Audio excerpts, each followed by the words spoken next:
ആദർശ പുരുഷൻ എന്ന് കോൺഗ്രസുകാർ ആഘോഷിക്കുന്ന കെ ആന്റണിയുടെ ജീവിതം അടിമുടി കാപട്യവും ജനവിരുദ്ധവുമാണെന്ന അതിരൂക്ഷമായ വിമർശനങ്ങളുമായി ഒരു പുസ്തകം.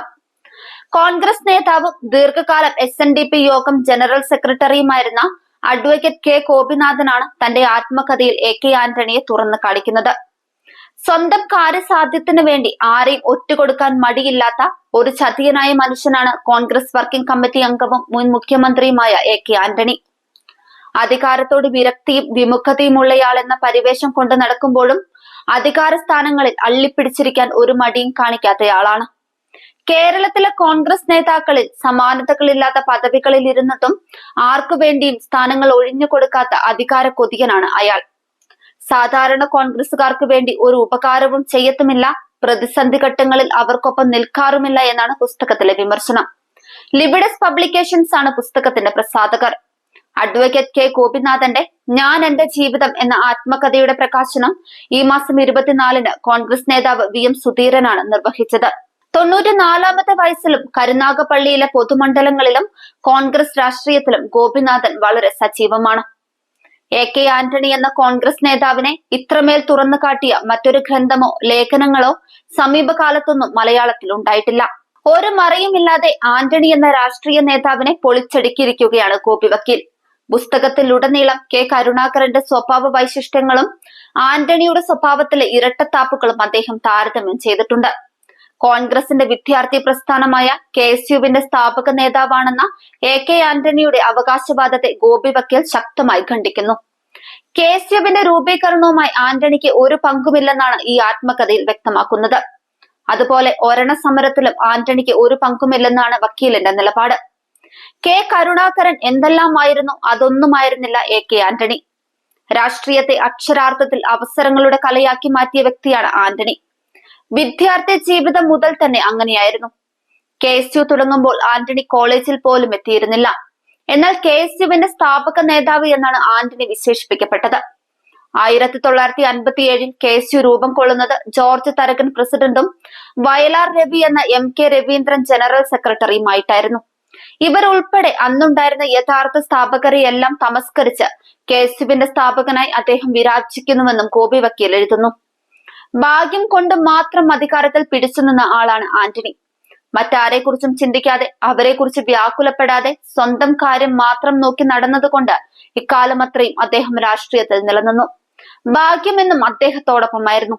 ഉറച്ച നിലപാടുകളോ ഒപ്പമുള്ളവരെ പ്രതിസന്ധി ഘട്ടത്തിൽ സഹായിക്കണമെന്നോ അവർക്കൊപ്പം നിലനിൽക്കണമെന്നോ എന്നുള്ള ചിന്തയോ ഒന്നും അദ്ദേഹത്തെ അലട്ടിയതേയില്ല. സഹായിക്കേണ്ടിടത്ത് അർഹമായത് നിഷേധിക്കപ്പെടുമ്പോൾ, താൻ കാരണം ഒരാൾ അകാരണമായി ക്രൂശിക്കപ്പെടുമ്പോൾ അതല്ല വസ്തുത എന്ന് പറയാൻ സന്നദ്ധനല്ലെങ്കിൽ പിന്നെ എന്ത് പൊതുപ്രവർത്തനമാണെന്ന് ഗോപിനാഥൻ ചോദിക്കുന്നു. ആന്റണി എല്ലാ അർത്ഥത്തിലും സ്വാർത്ഥനും സ്വന്തം ഇമേജിൽ മാത്രം അഭിരമിച്ച വ്യക്തിയാണെന്ന കാര്യം ഈ അധ്യായത്തിലുടനീളം അദ്ദേഹം സ്ഥാപിക്കാൻ ശ്രമിക്കുന്നുണ്ട്. കോൺഗ്രസ് മുഖ്യമന്ത്രിമാരായിരുന്ന കരുണാകരന്റെയും ഉമ്മൻചാണ്ടിയുടെയും വീട്ടിൽ ഏത് കോൺഗ്രസുകാരനും എപ്പോൾ വേണമെങ്കിലും കയറിച്ചെല്ലാം. പക്ഷേ ആന്റണിയുടെ വീട്ടിൽ അതിന് അനുവാദമുണ്ടായിരുന്നില്ല.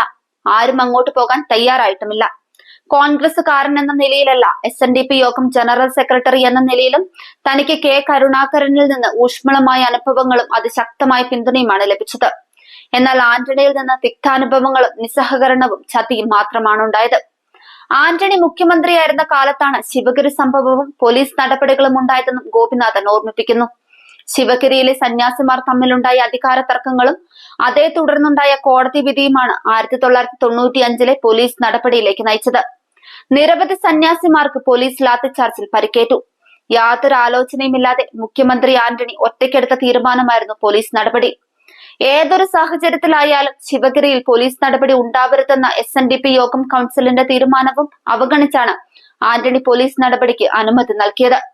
അനുമതി നൽകിയ ശേഷം ആന്റണി ഡൽഹിക്ക് മുങ്ങി. വിവേകരഹിതമായ ഈ നടപടിയിൽ കോൺഗ്രസിന് വലിയ വില കൊടുക്കേണ്ടി വന്നു. കരുണാകരനായിരുന്നു മുഖ്യമന്ത്രിയെങ്കിൽ ഇത്തരമൊരു അനിഷ്ട സംഭവം ഉണ്ടാവില്ലെന്നും ഗോപിനാഥൻ പറയുന്നു. SNDP യോഗം ഭാരവാഹികളുടെ അനുമതിയോടെയാണ് ആന്റണി ഇത്തരമൊരു നടപടി സ്വീകരിച്ചതെന്ന പ്രതീതി സൃഷ്ടിക്കപ്പെട്ടു. അതിൽ ഒരു തരി പോലും സത്യമില്ലെന്നാണ് ഗോപി വക്കീലിന്റെ പക്ഷം. ആന്റണി തന്നോടും ഈഴവ സമുദായത്തോടും ചെയ്ത ഈ കൊടും ക്രൂരതയെക്കുറിച്ച് വേദനയോടെയാണ് ഗോപിനാഥൻ വിവരിക്കുന്നത്. മുഖ്യമന്ത്രിയിൽ നിന്ന് തങ്ങളെന്തോ സ്വകാര്യമായ നേട്ടങ്ങൾ നേടിയെടുത്തുവെന്ന് പ്രചരണമുണ്ടായി. അതിന് കാരണം ആന്റണിയുടെ നിരുത്തരവാദപരമായ പ്രസ്താവനയായിരുന്നു. AK ആന്റണി എന്ന നേതാവിന്റെ മുഖംമൂടിയാണ് അഡ്വക്കേറ്റ് K ഗോപിനാഥൻ വലിച്ചു കീറിയത്. ഗോപി വക്കീൽ വെളിപ്പെടുത്തിയ സത്യങ്ങളോട് ആന്റണി പ്രതികരിക്കുമോ എന്ന് കണ്ടറിയണം.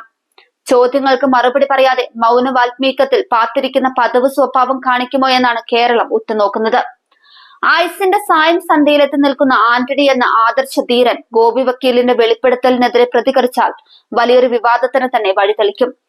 AK ആന്റണി എന്ന ആദർശ വിഗ്രഹത്തെ ഗോപിനാഥൻ എന്ന കോൺഗ്രസുകാരൻ തന്റെ ആത്മകഥയിലൂടെ എറിഞ്ഞുടച്ചിരിക്കുകയാണ്. വിദ്യാർത്ഥി രാഷ്ട്രീയത്തിലൂടെയാണ് ഗോപിനാഥൻ പൊതുജീവിതത്തിലേക്ക് ഇറങ്ങിയത്. 1987 നിയമസഭാ തെരഞ്ഞെടുപ്പിൽ കായംകുളത്ത് നിന്ന് കോൺഗ്രസ് സ്ഥാനാർത്ഥിയായി മത്സരിച്ചെങ്കിലും CPM-ലെ MR ഗോപാലകൃഷ്ണനോട് 7680 വോട്ടിന് പരാജയപ്പെട്ടു. കരുനാഗപ്പള്ളിയിലെ കോൺഗ്രസ് രാഷ്ട്രീയത്തിൽ ഇന്നും അദ്ദേഹം സജീവമാണ്.